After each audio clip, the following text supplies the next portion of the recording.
Bring the shoulder in, Jason, slow that out. Bring the shoulder in. It's got to come straight. Yeah, way straight out. This has got to get straightened out right here. Straighten this out right here. You come down a little, both of you. Let's go, Jason! Don't worry. Straighten that out. Bring this. Take all the time you need. Take your grips, boys. Shoulder in. Shoulder in. Keep this. Bring the shoulder in. Okay. Bring the shoulder in. Rotate. Okay. Red strip. Close your thumb. Leave that. Higher low. Higher low. Leave it. Break it. That's one foul. Okay. Close your thumbs. Okay. Let's go, Jay. First. Higher low. No movement. No movement. Higher low. Ready to go. Yes. Attaboy. Just the thumbs. Just the thumbs. Higher low. Okay. No movement either. No movement. Ready to go. Yeah, that's where you want to be, Jay. Yeah. Look, yeah.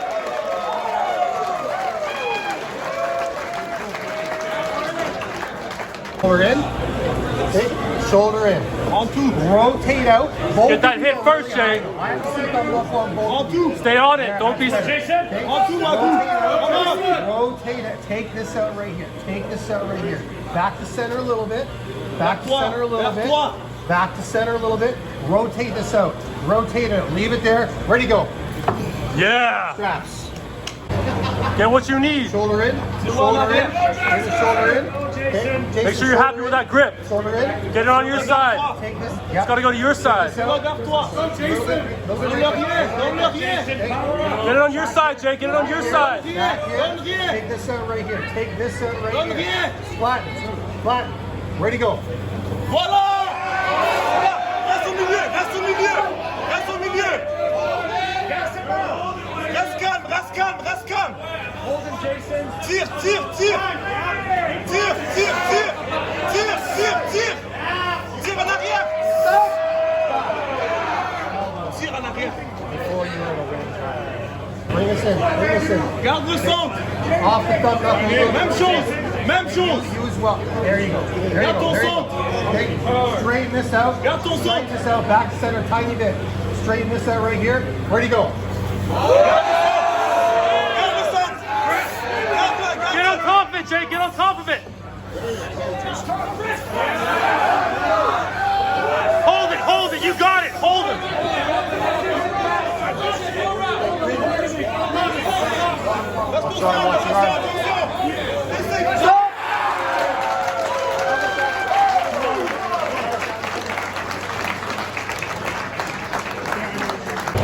Shoulder in.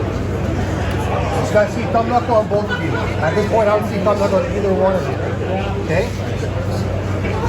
Garde ton poignet, come on. Rotate out. Rotate out. Back to Jason's way a little bit for center. Back this way for center. Take this out right here. Straight, straight, straight. Ready to go. Straps. Let's go, Jay. Same game plan. Stay with the arm, dog. Ton poignet. Center's up here. Center's up here. Okay. That's it. Okay. Garde ton poignet. Shoulders in, boys. Shoulder in. Tire-toi en arrière. Garde ton poignet. Shoulder in. Off the thumb knuckle a little bit there. Okay? There you go. Take the grip. Pound just a little bit off the thumb. There you go. Rotate it out. Center's up here. Okay? Ready to go. Garde ton poignet. Garde ton poignet. C'est ça. Garde ton poignet. Garde ton poignet. Garde ton poignet. He's on. Stop!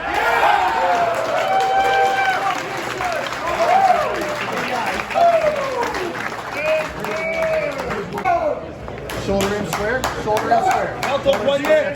Garde ton poignet. Rotate out just tiny little bit. Garde ton poignet. Back tiny bit. Ready to go. Garde ton poignet. Garde ton poignet. Stop! Garde ton poignet. I know, you don't want to stop, but it is what it is. Oh, shit. Come on. Back up there. Let's hear it for these guys. Come on.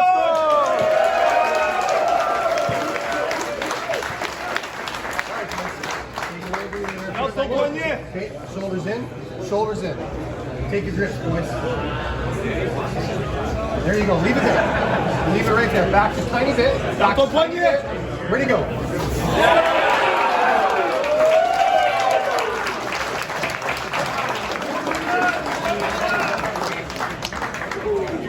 Jason, 4-0. Next time, always, you never want the bucket. Should have started this side. It wouldn't matter, but that was a good job, boys. Good job, Wagyu, man. Good fight. Yeah.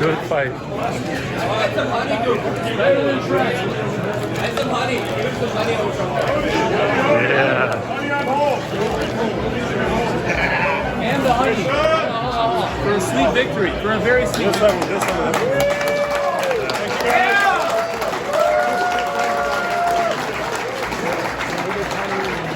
What's up, guys? I'm Alex. I'm Jason. We're the Table Monkeys, and we are here with another video. Going to recap my match with Wagyu Beef from this weekend's awesome event at hosted by B-Strong Arm Wrestling out in Brantford. Yes, Brantford. Yeah. So thank you, Umesh, for putting on a sick event. Yeah, it was a killer event. Matches. It was maybe busier than he expected, which caused a little bit of hiccups in the tournament side. But overall, I think everybody had a great time, and the super matches and everything, like Alex said, were great. Check the link down there to see. He posted the live stream, like what he actually put up for the pay-per-view, and just check it out because the live stream that he's putting together, it really is next level. Replays, zoom-ins, camera angle changes, all that shit covered. Nobody does it better. Yeah, no, it really is really good, and he only charged $5. Well worth it. If you didn't buy it this time, go check it out so you know what you should be buying next time. But to get into it, we'll get into the match. I guess so. Leading up to the match, I didn't feel great, to be honest, and I'm really glad I won because it would have just sounded like a shitload of excuses if I had to said any of this stuff afterwards. But I didn't get to train nearly as much as I'm used to. We both started training really basically when pandemic started, so I didn't have a job when I started training arm wrestling for the most part, so I was able to train whenever and however I wanted. This last few months, work and stuff got in the way a little more than I would have liked, so I wasn't able to be as diligent as I really wanted to, but I knew I had to stick to Rise, Cup, and Roll, so I just made sure to get those three fundamentals in at least 3 to 5 times a week, plus practice once a week with fucking Team Table Monkeys, which is a huge part of what led to this victory.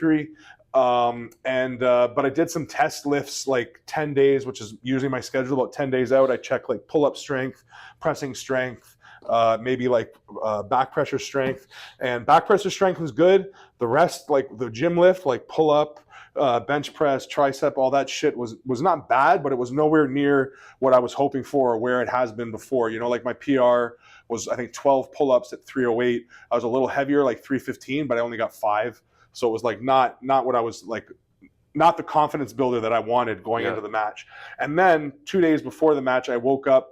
Obviously, something with the way I've been sleeping and the job I've been doing just kinked my neck out really bad, and I've had a super sore neck for the last few days. But the day of the match, same as now, my range of motion was about that much, and that was not good. But when it came time for time to get on the table, all that shit goes away, and you just adrenaline takes over and you focus. Yeah. So and then when you got to the table, what was the game plan? So you had a well planned out, detailed plan. Exactly. One of the things was I had pulled this guy at provincials, right, at the Ottawa Open. Yeah. And I kind of had an idea of how he pulled, and I definitely didn't approach it right. So I was trying to take the mistakes I made from there and then figure out what I needed to do differently. The first thing I knew that I really wanted to do was control center, because he's such a wide guy. He's massive. He's 100 pounds heavier than I am and a couple inches shorter. So, I mean, this guy is thick, like thick 30, right? And because of that, he really needs to get his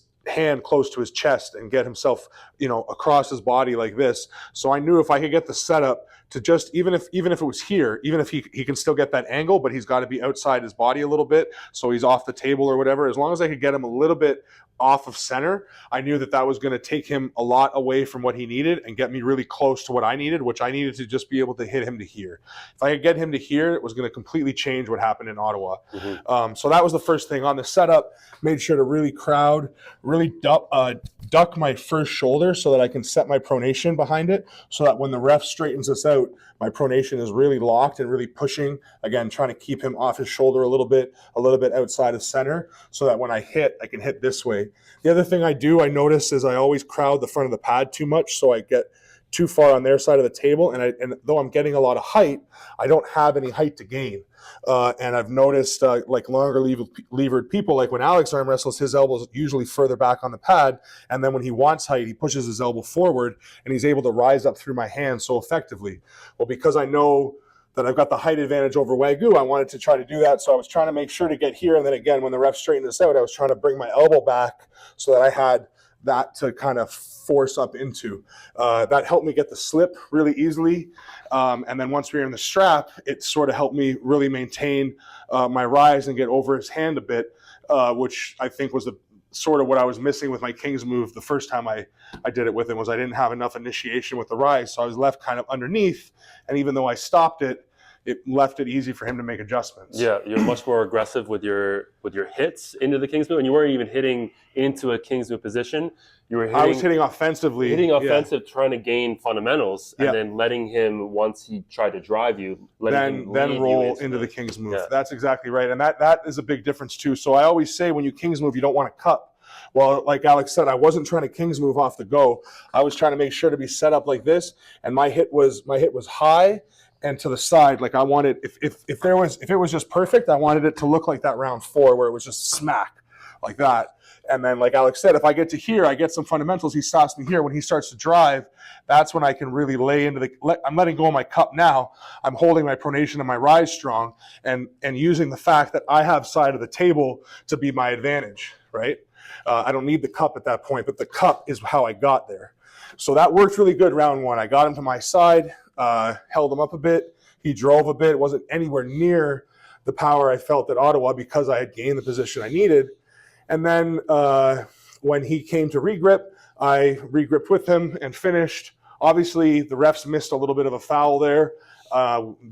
We heard about it in the live stream. I think there were some people commenting about it. Long story, as far as the whole match plays out, it wouldn't have mattered in the end because I took a lot of energy out of him just in that first round alone. But it wasn't something where I gained a huge advantage, right? No. It was because of him coming forward and me coming up that the pressure just kind of released for a second, and it caused my elbow to leave the pad for a split second. But it wasn't like I forced my elbow to do this or something with it. It was totally just a response to the pressures that we were applying at the table. Round two, it looked like you weren't fighting as much for this, and you weren't hitting the same way for the fundamentals, and you kind of resorted to your old style of King's moving, like going into the defensive position. Yeah. That allowed him to get much more into the match, right? Yeah, for sure. So I have a real big problem, and something I really like. I don't need to get a tattoo or something to remind myself, but like I tend to take my foot off the gas a little bit too early. It happens in tournaments all the time where I'll do great on my right arm, and then left arm comes up, and I make some stupid mistakes because I'm just not as into it and as focused as I was when I went with my right.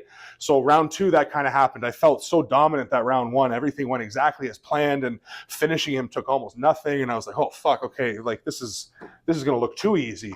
It's kind of how you start getting in your head. So as Alex said, the main thing that I did differently, I still hit everything the way that I was trying to hit, but I didn't do this part. I didn't fight for the center as much. So we got a little bit more inside his body and I was a little bit further away from where I needed to be, that when I went to hit, because he was able to hit, he actually maintained center of table, and I didn't get cut, so I didn't get him over here, and so then it looked like I hit like this.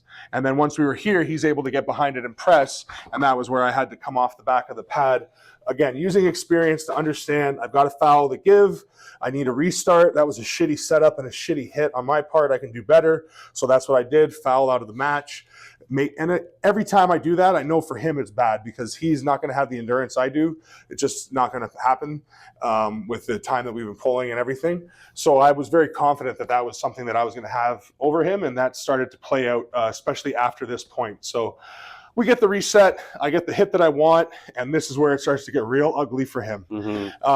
So once I've got the hit, bang, over here, I eventually get up, and now I'm over my arm, and he is just, I mean, in a way worse position than what Alex is in right now. He was down, King's moving, kind of all over the place. But pushing sideways, right? Pushing lots of side pressure because that's where I'm blocking and where I knew I had to come in and finish.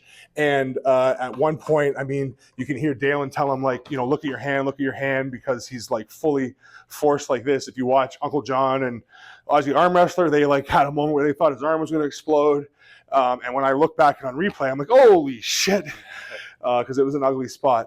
But the main point of that, and this is why you see guys give a foul or give a round when they're in such a bad position, is because the amount in which you fatigue when you try to drive through a shitty position is so much more than if you're in a good position. In that position we were just in, I'm fatiguing at like whatever, say 1% a minute to pick numbers, and you're fatiguing at like 30% a minute. Like it's exponentially like so many times worse than if we were like both just in a steady hook, like both in a good position and pulling on each other. We're fatiguing at relatively the same rate.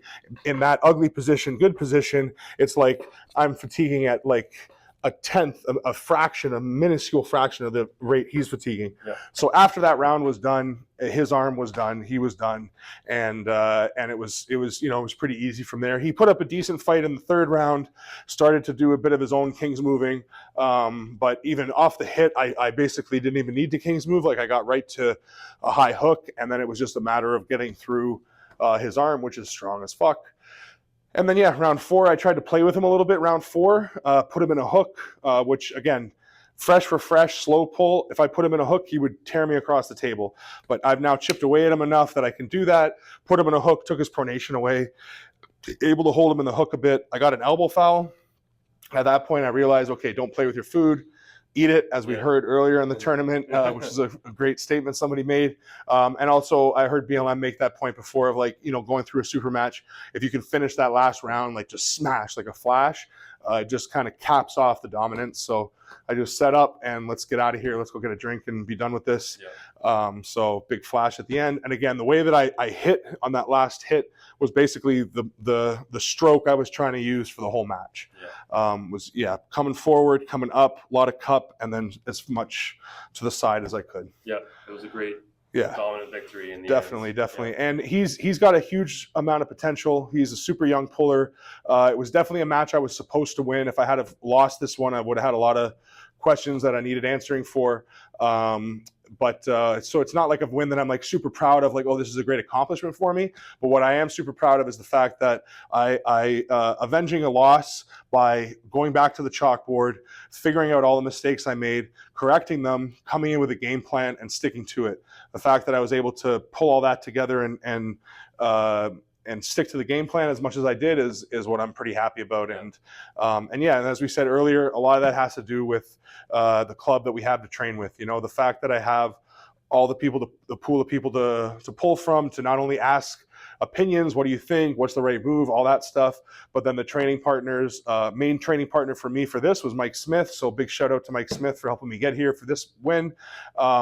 Mike Smith, stature-wise, isn't very similar to Wagyu, but he has a strong hand, a strong cup, hard to the side, a lot of the strong angles that Wagyu had, and I knew if my King's move could hold up against him, it would probably hold up against Wagyu. And I also knew that Mike is extremely explosive and dynamic, so if I could deal with his explosivity and his dynamic movements on the table, that when I got to Wagyu, I would probably be the one with the explosive and dynamic movements, which is how it paid out. So again, having the team is a huge part of it. So get out there, find yourself a team. Thank you, Table Monkeys, for supporting us. If you're in Toronto, Yeah. message us and come join Table Because this is the team in Toronto. This is where it's at. And we just keep growing by the week, right? Every week there's new people. So that's pretty much the video. Like the video, comment, subscribe. All the things. Check out the link for Umesh's live feed down there because it was awesome. And Monkeys out. peace.